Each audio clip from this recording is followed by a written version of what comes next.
So this is going to be an analysis of the two crit races I did last week. These were both at a place called Tameside in east side of Manchester, and I'm going to be racing there, aiming to race there every 12 for the next 12 weeks or next 11 weeks, and yeah, racing on the same circuit week after week. Get the hang of it, and even if it's not my favourite circuit, I'll still be able to learn a lot from it, and it's nice and convenient to get there from Sheffield, like just over an hour drive sort of thing, depending on traffic. So yeah, I'm going to be racing there again this evening. So I want to get an idea of potential tactics for tonight based off what didn't go so well last week. So yeah, dive into it. So it was a cat 2-3-4 race as the first race. This was 55 minutes and 40 laps. And then because it was getting dark, it was meant to be a 45-minute race for this cat 3-4 race. But it ended up being probably close to 30 minutes. And we only did 20 laps. And I think that was just because it was getting dark. I mean, there was floodlights for the course, but it's still quite dark. So yeah, this was the brunt, and this was a fair bit shorter, which racing twice, 5 minute back gap in between. It sort of helped. This is the circuit. It's actually a very short circuit. It's the Strava segment says it's 0.9 kilometers long. But it might be closer to a kilometer. But yeah, either way, very short circuit. And lots of twists and turns. Like the straightaways are pretty damn short relative to like Darley Moor, for example. And because of this, it means that I feel like riding as an individual, you're not as punished for not being in the pack. So the guy who ended up winning the 2-3-4 race just won as a breakaway. He went with 3 laps to go, 3 laps in, and ended up winning. I don't know if he caught back onto us because I think he might have caught back onto us, and I was like, where did this guy come from? He might have lapped us. So yeah, it just shows that there are courses where being a breakaway is advantageous. I feel like on this course, the peloton isn't going to be able to work very well together. Lots of twists and turns. So if you're off the front, you get to pick your own line through each of the corners, and just be more constant on the power rather than spiking it constantly. So yeah, I think that this is a sort of course where a breakaway is one that can go, whereas a place like Darley Moor is so exposed and very straight. I mean, if you haven't seen it before, it's basically a triangle circuit, so 3 very long straights, close to a kilometre long, and being exposed to the wind in where it is. Those straightaways can, if you got a headwind, it's super hard work, and the benefit of being in the pack is crazy. Whereas here, where it's very twisty turny, not so exposed, you're not as punished as an individual rider. So for example, during the 2-3-4 race, I was pretty much on the back of the peloton for most of the race, and this corner here, this hairpin, you'd have to sprint out the hairpin to every lap, basically dumping it for over 1,000 watts every lap to maintain contact. And yes, I'd sprint out the corner to keep close to the guy in front, but even if a gap was opening, I'd find that it was just easier to stay more steady on the power, and then I'd be able to catch up by this corner here, or even if I was further back by this corner. But because of it, just felt like the nature of the course, like I was able to stay steadier on the power and catch back up to the guys. Whereas when I've got dropped off the back at Darley Moor, you're done. Like you get so punished for being off the back. Whereas here, not so much. So that's just another indication that a breakaway could work very well here. So yeah, like I mentioned, this hairpin was kind of the deciding factor of the race. It was being at the back. It felt like you had this cumulative braking effect where guy in front brakes, guy behind brakes more, brakes more, brakes more, brakes more. So you're going so at the back of the peloton, you're going so slow into this hairpin. And yes, everyone has to sprint out the hairpin, but the further back you are, the harder you have to sprint out of the corner every lap. So you're just getting so punished for being at the back. It felt like the only way to win would be to just be up there in the first few wheels every lap, and then not have to work as hard out the corners, and being so twisty turny, it just felt like it was impossible to move up in any section really. And even if you were in position on the straightaways, If it was curb to curb on this relatively narrow course, like a bit wider than a bike path, like it's very hard to get through. And the guys in this categories are quite defensive and really don't want you getting past. So yeah, it was a weird dynamic. But I think just being close, being in position to make a move, and then when a gap opens on the inside or the outside, just go for it and try and go off the front and pick your own lines through the corners, and you can take this hairpin at decent speed. But if you're at the back, no, it's not happening. Um, so yeah, there was a couple of laps where I tried making a move up the inside as we're going so slow into the hairpin, like you can take it up the inside as well. Um, so I go up the inside of a rider and break more, but then sprint out the corner and move up some positions. And there was one lap where I came up the inside. We probably went three wide in into the hairpin, but the guy was, I was alongside the guy. I wasn't half wheeling or anything stupid. I don't think I ran wide out the hairpin, but during this next chicane section, a couple of guys came past me and were grumbling, so which was, I was like, fuck, did I run really wide and put people in danger there or something? And I asked the guy at the end of the race, like, did I do anything wrong there? And he didn't say that I'd done anything wrong. He was just saying, no, okay, the way you should take this corner is you leave a gap to the guy in front and then conserve more speed through the corner, so you don't need to sprint as much out of it. It's all well and good, like, yes, that would work well at the front of the peloton, but at the back, like, if everyone's doing that, then you're all fucked. Um, so yeah, didn't give me there's no straight answer of yeah, it's legit to dive up the inside, but I don't know.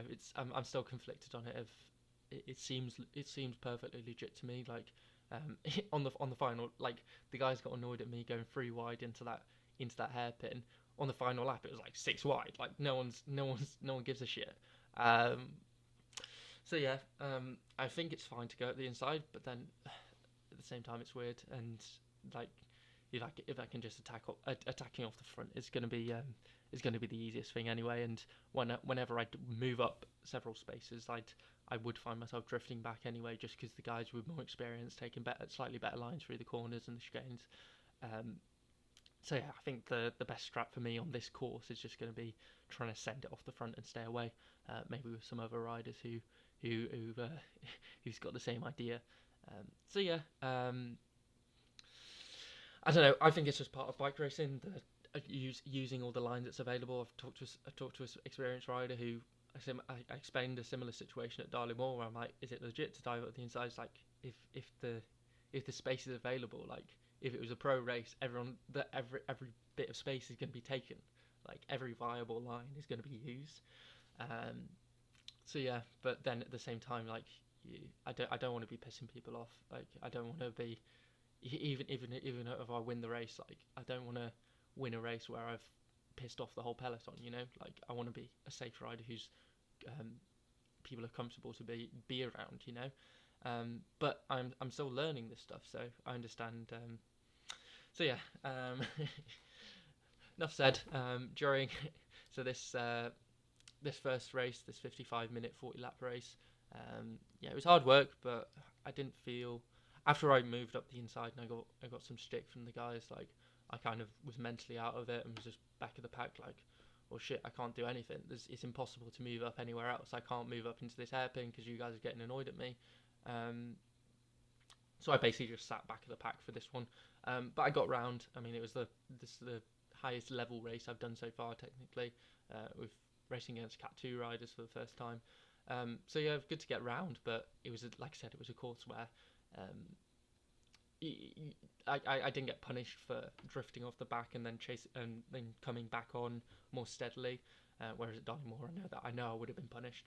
But I guess that's the end of the course, like knowing that I can drift off the back a little bit, and not panic, nor go panic stations, have to do a max sprint to get back on. But yeah, got round, just finished back of the pack. I think it was 18th position. I feel like 30 riders started, or so, but maybe less than that.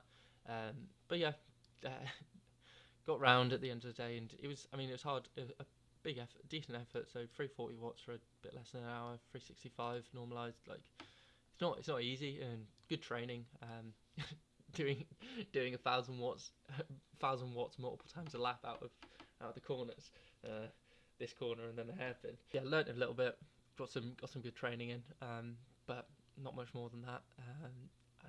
But I've learned that I think, okay, breakaway is the way to go on this sort of course. So then I had 5 minute rest, a bit longer, 5 minute rest, and then back on track for the next race. So this was a 3-4 race, so slightly lower category riders, and less experience in the field, and it just meant that, so I started on the start line because I'm like, the only way to win on this course is to stay at the front the whole time. So I started on the front, but riders did come past me, but I was, because it was more strung out and less experienced riders for a lot of corners, like I was able to move up, and unlike the other race where I just felt like I was destined to be at the back the whole time. So yeah, able to move around in this race. A lot shorter, less than 30 minutes on course for 20 laps. Yeah, very quickly on, a group of probably 10 or so got away. I was part of that 10. I was pretty much just on the back of them. Again, they seem like quite experienced riders, so taking the corners very well, and dropping me out the corners really. But I was able to just chase back on a lot of the time, and it just shows that, like, they were pedaling through corners where I was not pedaling, but they were very smooth on the pedals, and but I was just able to maintain attached to them for the whole race basically. Started having to navigate lapped riders, which was, because it's such a short circuit. Yeah, that turned a bit chaotic. Maybe like 10 laps in, I launched my first attack off the front. I think that got brought back in. I think I did another attack, and then I started having to navigate lap riders. So I think I did an attack off the start finishes here. Did an attack off this straight, and then started having to navigate like groups of not just individual lap riders, like groups of lap riders on course, and like you could be risky and like dive up the inside or the outside of a corner around these lap riders, but like you don't know what line they're going to take. So I'd like often be like tucking in behind a lap rider, then sprint past them, and yeah, a bit chaotic. I think that move got brought back in. I think there was 2 guys actually up the road, so probably like 6 of us in the pack chasing, and then a 2-man break up the road. So I did a couple of attacks, they got brought back in, and then final lap, I'm pretty sure it was this section here. So I'd maintained contact, I sprinted harder out the hairpin to make sure I was on contact, and then sprinted in this section here, just to go clear. Held it through these 2 corners, and then held on for a sprint finish. Saw the 2-man breakaway sprinting for the win up the road, and then came home for third. So I guess again, the fact that a reduced group of us were able to stay away and work well together shows that the benefits of being in a break really.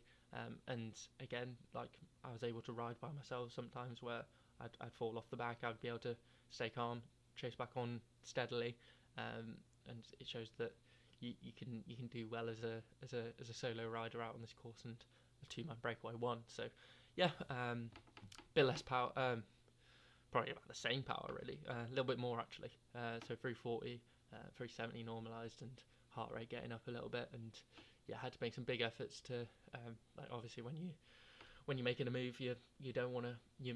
I'm making sure that I'm not dragging anyone with me, which is easier when you're attacking. You can attack from the back all the way to the front.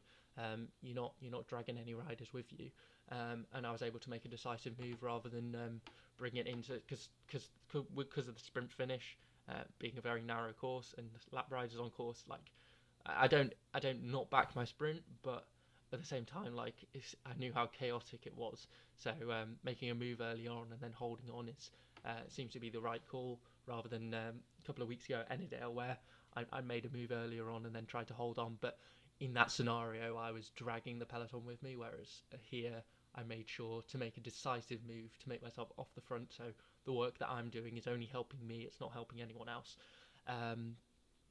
So yeah, that's a way to go, but it's not a win. So I should have been more. I ideally would have been more up there at the start, and then when that 2-man breakaway went, maybe jumped to them, and it would have been a 3-man breakaway, and then maybe it been a free up sprint at the end, or maybe I could have attacked them on this section of the final lap. But yeah, you want to be up there to. I should have been up there to make those moves, and also better be able to monitor what was going on course. I mean, it was very confusing with all the lap riders, but if I was up there in this original breakaway, like I'd be able to better understand because I wasn't 100% certain there was two guys up the road. Um, I had like an inkling of it, I think, but wasn't no certainty in it, and it was only the sprint coming into the finish where I could see them just 50, 100 meters up the road, where um, maybe 100 meters up the road, where I'm like, okay, I'm pretty sure those guys are fighting out for the win, so I guess I'm third. Um, but yeah, just needs to be up there at the front to monitor decisive moves and make decisive moves for yourself because you can make them from the back of a group, but um, even a 10-man group, it's hard. It's not the easiest thing in the world to keep track of. So um, yeah, but I guess happy with our race. My best result so far, getting third, 7 points. So not quite a cat two. Not quite a cat 3 yet. 1 point away. So but yeah, so hopefully see how we get on. It's just a 2-3-4 race tonight. So going to be hard to get points, but I think rolling a breakaway off the front is the best strategy because yeah, I can try and move up, but I know that I'm still learning, getting better at cornering it each time. So guys are probably going to be egging to get past me and in any opportunity. So I just need to make a decisive move to try and get off the front and then stay away, take my own lines through the corners and keep constant on the pedal. So yeah, back to Tameside tonight and for the next 11 weeks and see if I can improve my results and get some more points.